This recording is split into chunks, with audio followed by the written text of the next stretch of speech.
Friends, எல்லாரும் எப்படி இருக்கீங்க? Welcome to Vaishu vlog. இன்றைக்கி நம்ம பார்க்க போகிற ரெசிபி புளி தண்ணி. வாங்க பார்க்கலாம். புளி தண்ணி ரெசிபிக்கு தேவையான பொருள்: ஒரு லெமன் சைஸ் அளவுக்கு புளி எடுத்து ஊற வச்சுக்கோங்க. அப்புறம் ஒரு 1/4 முடி தேங்காய், 1 ஸ்பூன் மிளகு, 1 ஸ்பூன் சீரகம், ஒரு 6-7 பல் பூண்டு, நிலக்கடலை 1/2 கப்பு, வரமிளகா ஒரு 3, அப்புறம் காராமணி வேக வச்ச தண்ணி, தாளிக்கிறதுக்கு கருவேப்பிலை, கடுகு. வாங்க ஃப்ரெண்ட்ஸ், இது எப்படி செய்கிறதுன்னு பார்க்கலாம். இப்போ நம்ம துருவி வச்ச தேங்காய், மிளகு, சீரகம் எல்லாத்தையும் மிக்ஸி ஜாரில் போட்டுக்கோங்க.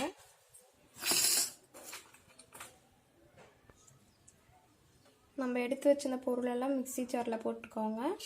அதுக்கப்புறம் இந்த டிஷ் தேவையான உப்பு, இது எல்லாத்தையும் சேர்த்து நைஸாக அரைச்சிட்டு வந்துடுங்க. இந்த மாதிரி அரைச்சி எடுத்துக்கோங்க.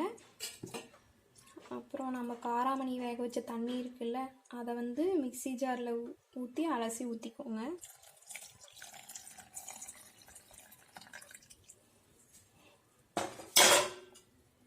அவ்வளோதான் ஃப்ரெண்ட்ஸ், நம்ம இதை தாளிக்க போகிறோம். அதுக்கு ஒரு கடாயை வச்சுட்டு அந்த கடாய் ஹீட் ஆனதுமே எண்ணெய் ஊற்றிக்கோங்க. ஆயில் ஹீட் ஆனதுக்கப்புறம் நம்ம எடுத்து வச்சிருந்த கடுகு, கருவேப்பிலையெல்லாம் சேர்த்திக்கலாம். கடுகு, கருவேப்பிலை நல்லா பொரிஞ்சு வரட்டும். கடுகு, கருவேப்பிலை நல்லா பொரிஞ்சிச்சு. அதில் நம்ம அரைச்சி வச்சிருந்ததை சேர்த்துக்கலாம்.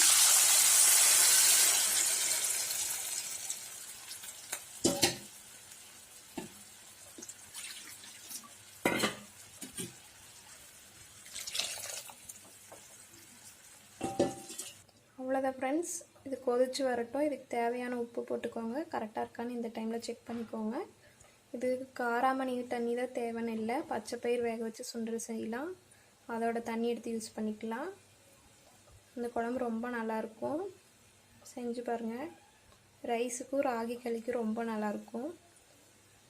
இதுக்கு சைட் டிஷ் காராமணி வேக வச்சுருக்கோம்ல, அதை முருங்கைக்கீரையும் காராமணியும் போட்டு நான் இப்போ பொரியல் பண்ண போகிறேன். அதோட ரெசிபியும் இன்க்ளூட் பண்ணுறேன், தேவைன்னா பார்த்துக்கோங்க. அவ்வளோதான் ஃப்ரெண்ட்ஸ், இது ரெடி ஆயிடுச்சு.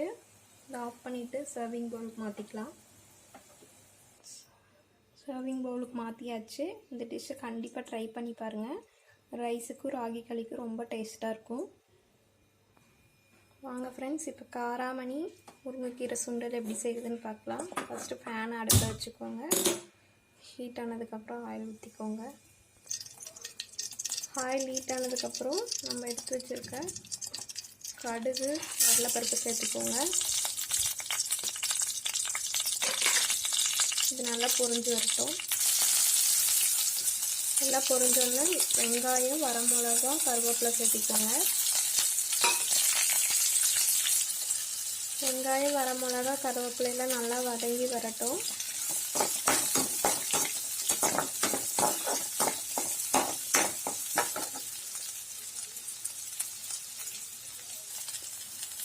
வெங்காயம் நல்லா வதங்கிருச்சு. இதில் நம்ம கழுவி எடுத்து வச்சுருக்க முருங்கைக்கீரையை சேர்த்துக்கலாம்.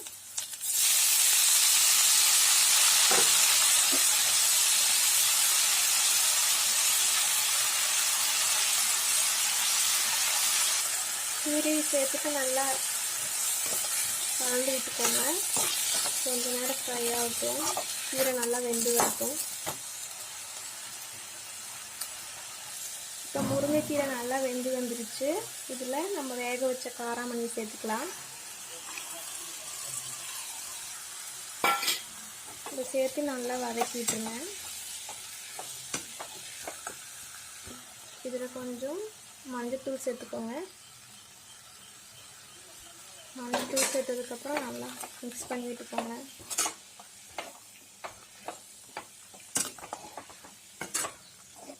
இது கொஞ்ச நேரம் மிக்ஸ் பண்ணுங்க. இதில் இருக்கிற தண்ணியெல்லாம் கொஞ்சம் ட்ரை ஆகட்டும். பாருங்கள் ஃப்ரெண்ட்ஸ், தண்ணியெல்லாம் நல்லா ட்ரை ஆகிருக்கு. இதுக்கு தேவையான உப்பு போட்டுக்கோங்க. இப்போது நான் நிலக்கடலையை வறுத்து பொடி பண்ணி வச்சுருக்கேன், அதை கடைசியில் சேர்த்துக்கலாம். இது இல்லாமல் செய்யலாம், இது சேர்த்துக்கிட்டிங்கன்னா இன்னும் கொஞ்சம் நல்லாயிருக்கும். அதுக்காக தான் இது சேர்த்துட்டு நல்லா மிக்ஸ் பண்ணி விட்டுக்கோங்க.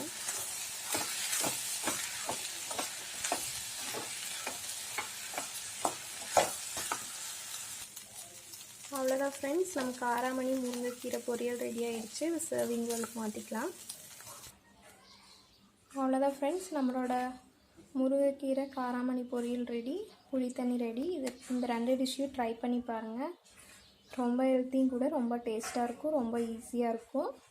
ரைஸ்க்கும் ராகி களிக்கும் ரொம்ப நல்லாயிருக்கும். ட்ரை பண்ணி பாருங்கள். இந்த வீடியோ உங்களுக்கு பிடிச்சிருந்தால் லைக் பண்ணுங்கள், ஷேர் பண்ணுங்கள், சப்ஸ்கிரைப் பண்ணுங்கள். Thank you friends.